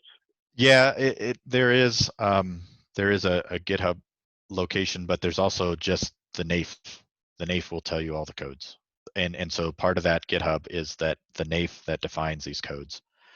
And so so 499 is the NAIF code for Mars. And then we add 00 to allow for 100 different projection types. I know it's weird, but it's the best thing we could think of in 2006. And we're actually changing it up a slight bit for web access. We're going to put a comma between those. We're going to put, this is actually going to be a versioned thing. so that you can specify different versions instead of having the namespaces with the date. Don't worry about that yet. So what am I doing here? There's another helper routine that allows you to go from any XY meters to lat/lon or vice versa. And all I'm showing here is an awkward method within this Jupyter notebook to do that. I'm going from my source projection of Mars to my target projection of CTX. And I actually have to, it's an interactive command. This GDAL transform is interactive. So you actually send it a text file with XYZs, or you send it XYs, or it could be either, or you send it or you do it on the command line, or you can, force values into it. So I'm going to echo 0 longitude and -60 latitude into my geotransform command. And it's saying, I want to go from Mars, latitude, longitude, latitude, into CTX map projection.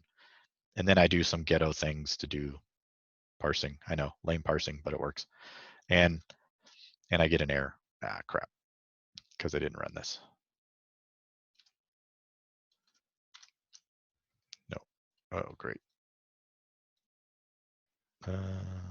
And importantly, you seem to change the radius model. I mean, the shape model of the planet. I did, and GDAL will take care of that. Yeah. I did. Oh, what am I doing?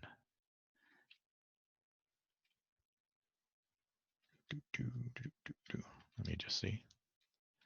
I did test this. No, it's giving me an error one. Okay, let's pretend that worked. And what would it return? It would have returned what? Why isn't it working? It would have returned the this location, longitude, latitude in meters, in this funky map projection space here.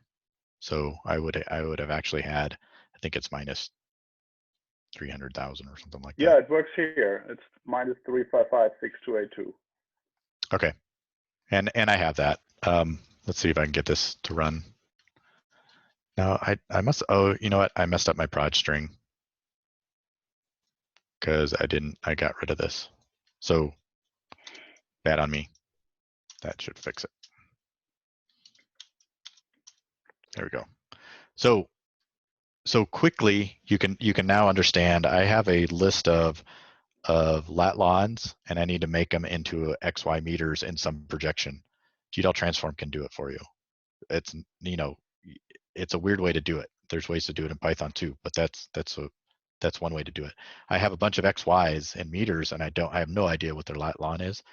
You can throw it through there. So how and in do Python, I know now where to go? Yeah, and here's the Python way to do it. Here I can do what's called transform point, and I could loop over a huge set of files. And just as a bonus, there's another program called GDAL location info. So say I have a lat/lon and I want to get the pixel value from a map.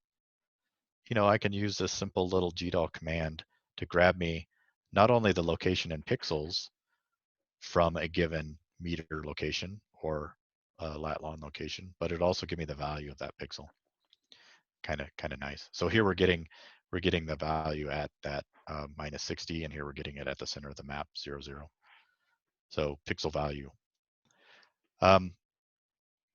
So, but you used the source coordinate system Mars 2000. How do I know that I'm supposed to use that? Good question. And let's actually let's do a little test. I'm actually going to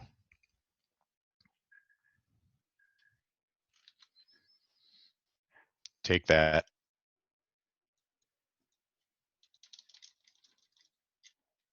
Okay, somebody remember those decimals.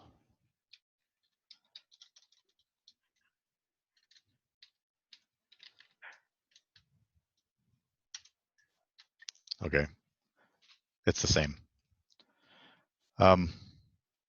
Yeah. So that's because this is where it gets into the weird thing about projections, is that a lot of projections, even if it is on an ellipse, use a spherical equation. And that, to me, if thinking real quickly, is that equirectangular map projection is only defined on a sphere. Sorry, needed to stand up. And so pushing it through the equations to an ellipse doesn't change anything. Am I thinking about that right? Might need to think about that. So in general, I set Mars as a sphere. And I know a lot of people don't like that, but it's what a lot of map projections do. It's safe, and then ocentric and ographic are the same, and you don't have to worry about meter errors. So whether or not you decide to use Mars as an ellipse or Mars as a sphere, in general, using Mars as a sphere will be more interoperable, and it will just, you will incur a tiny bit of error and maybe some calculations, but not enough to worry about. So, that it gets to be a long discussion, but that's kind of my 2 cents on it, is that in general, I like to see Mars set as a sphere. But my question is a little bit actually more top level, more easier. It's like, how would I know about that there's such thing that's called Mars 2000? And how would I know that that's the right thing to use at which point? So it's like, if, for example, I don't understand, if everything would be spherical, do I have a need of Mars 2000? I don't understand it. So Mars 2000 is just a shorthand for some particular Proj string, right? So if you want to keep in your mind this index between a bunch of projections and like their fancy names, you can do that. That's too much for my brain. I just use Proj strings because they're descriptive and I can exactly see what's what. Yeah, and I didn't mean to confuse. This whole spatial reference thing is not really meant for our daily lives. It's meant for web services, which is why WMSs and WFSs have such a hard time, because those standards are based on codes that are used on Earth. These codes were trying to emulate those Earth codes so that we could use web services and Planetary. And it's been 15 years and we're still struggling with that because we haven't been able to impact the original standards broadly enough. So I'm gonna breeze through here. So I'm gonna keep going down, and the point of this is that. So there was a question in the chat, yes. Trent. So we went from lat long to a pixel number. Do you have an example for the inverse? Yeah, and I actually said I think here we go. Now let's go backwards. So our target is Mars, which is that Proj string, and our source is the map projection. And so I'm echoing these giant values in X, Y, and I get back 0, minus 60. So that's the inverse. I'm going to Mars from an XY meter map projection. So that's how I can understand what lat lon a value is. And why am I doing all this? It's because I want to crop using that meter value. So I'm actually going to send a cropping command to my image using that minus 60 in meters. And what does that afford me? It affords me this image, which is just the South Pole from that global image. So why did I have to do that? Because if I don't crop an image, oops, that's a different way to do it. If I don't crop that image, and now I'm going to project, I'm going to use the global image. And you can see that it's giving me these errors because it goes beyond 90. And GDAL goes, this is, they've been fixing these left and right. But when I send GDAL a global image and say, go to polar, it's like, you didn't tell me anything. You didn't tell me the extent. I don't know what to do. It's global. What did I, is it doing, how far does it go out? I'm not sure how it made up its mind to do that. So by doing a virtual crop, I just basically wrote out a new TIFF or a virtual TIFF, which is called a VRT. Now when I actually do this projection using that crop, I get polar. I get a nice polar and there's no data in the center. So in GDAL, a lot of times if you want to crop at a boundary, you need to crop it first. Now, and let's go sinusoidal. And here we have sinusoidal. So again, prod strings look funny, but now I have my centers 180 and 0. And I'm not going to run this. This is how to test doing multi-threaded map projections. But I wanted to point out that I did all this stuff to figure out XY's lat lons when now there's actually a newer option. If I can find the darn thing. I think I lost it.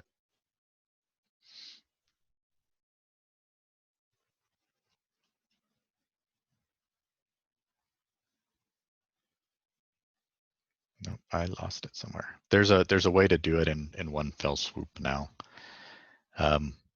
So you don't have to go through cropping.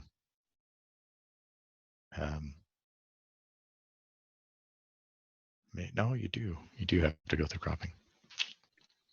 Do you mean the command line GDAL translate that has this global crop parameter? Yeah, I'm gonna.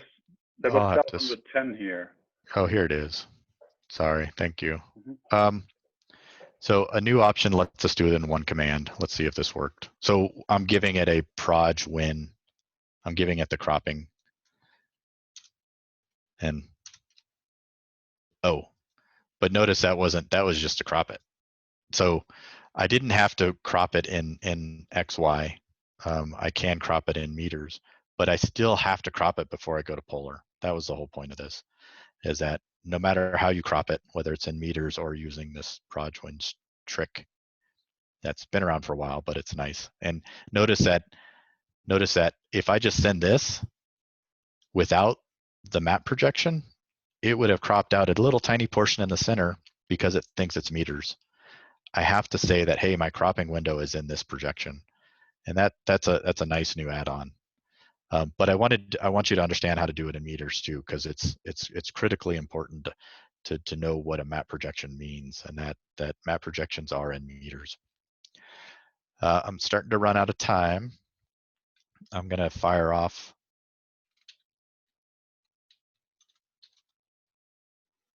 And I don't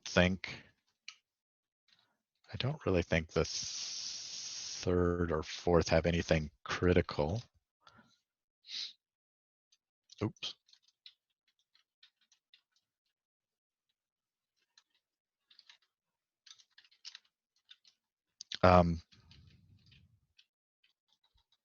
Sorry. But and I think there's enough information there to run through them yourselves. I will post these as GISs or PDFs in their final form, so you can copy and paste from them too. This is a fun little thing that says I have two images. They're not in the same map projection, and how do I get them into the same map projection? And so basically we're doing the same tricks. We're grabbing the projection from one, we're putting it into a string. Again, don't use this method. And then we're telling GDAL warp to map project from one to another. So what does this mean? This means that both images have to have a map projection.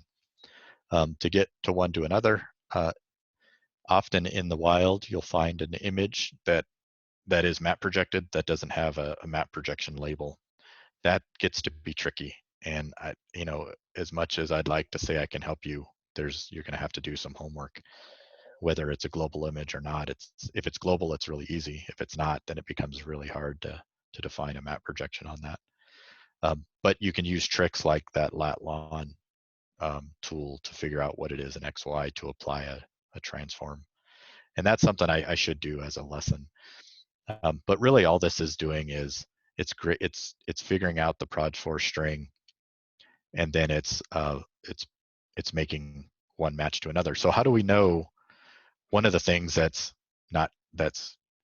maybe good or bad about let me just run it. TUIView is that it's a very, very simple viewer. And immediately TUIView will submit an error to say, hey, I don't understand. These are in 2 map projections and it won't project one to another. So I can tell that they're not working.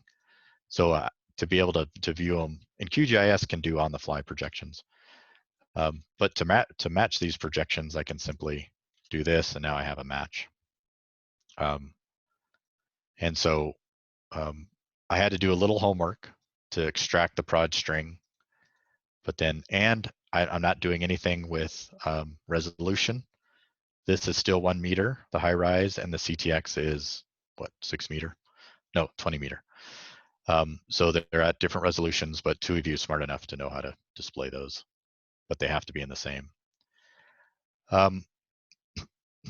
Here's a bonus section, how to run calc to get a difference from those two. And this is a high rise versus a CTX. It knows how to deal with no data. And you can see that there's residual jitter in one of the images. So you can actually see that jitter get enhanced from the CTX DEM to the high rise DTM. You can see the noise because there's a lot more detail in high rise than CTX. So it looks like a hillshade almost, or an image, but that's just the difference in the details. So to be able to run GDAL calc, they do have to be the exact same resolution. And so this little routine here called match projection is a Python script in your package that actually does that for you. It's a little bit of code that matches the exact number of lines and pixels. And so this little function, match projection, is a little Python script in that does that. It matches the projection and the resolution, such that TUIView doesn't need that, but GDAL calc does. And I just want to introduce you to Rasterio. This is all straight out of this this Jupyter Notebook example, and it has the data is just the CTX. It is very much more Pythonic than the GDAL API wrapper. Raster.open CTX, great. That's simple. So now I have that. And it has some helper. This is actually running matplotlib. And so I can do a little histogram as a figure. And I can do color bars out, again, matplotlib. There's helper plot functions in Rasterio that allow me to understand the XY coordinates. So it actually maps the columns and rows into meters, which is nice. Otherwise, that gets to be a little tricky, straight up matplotlib. Here's actually a really cool trick where I'm actually doing a virtual projection to degrees, and then I'm plotting that. So I'm actually writing out a virtual file in degrees to a Mars sphere, and now I can plot it in degrees. Of course, you could have mapped the meters to degrees, but that would have been also kind of tricky. So this is a tricky way to do a virtual map projection. It's only done in memory. And then I didn't want to go over any of this, but this is just, you don't live in Python if you don't use NumPy, especially with rasters. So this is basically how to get from Rasterio to NumPy. And there's a little function I found called hillshade, uses NumPy, bunch of math. Doesn't do a great job, but it's interesting. So I've loaded that function, and now I'll run that function, and I can plot that function. And then I added a section to that workbook that says, okay, now I have a file in memory, I have this hillshade, how do I actually write out a new GeoTIFF such that it understands no data and it understands the map projection. And so everything's, it's a solid GeoTIFF. It's not just a pretty JPEG. But notice I can set the driver here. I can set the driver to output a cube or a PDS4 or a VICAR. So right from the Rasterio API, you can access how to write any style of file, and that will be a fully vetted map projected ISIS cube, hopefully. And if we run this, writes it out to a new GeoTIFF, and I can view that in TUIView. Hillshade algorithm's a little harsh, but again, it's just this numpy function. So I'm way past time, sorry. There's a lot of information here, and I know it's basic for some. I know it's probably like, whoa, what just happened for others? But feel free to give me feedback. I'd really like to understand, kind of as we go on, use cases for GDAL specific questions or requirements. If you have anything that you want to add, that you want to see, that you need to be fixed, feel free to do your own pull request or GitHub issues on GDAL. But really, that's a brief overview, and I think it is getting used in a lot of places, and so we want to make sure that it's correct. So thanks for your time, and sorry for the overage, but that's typical of me. So any last questions?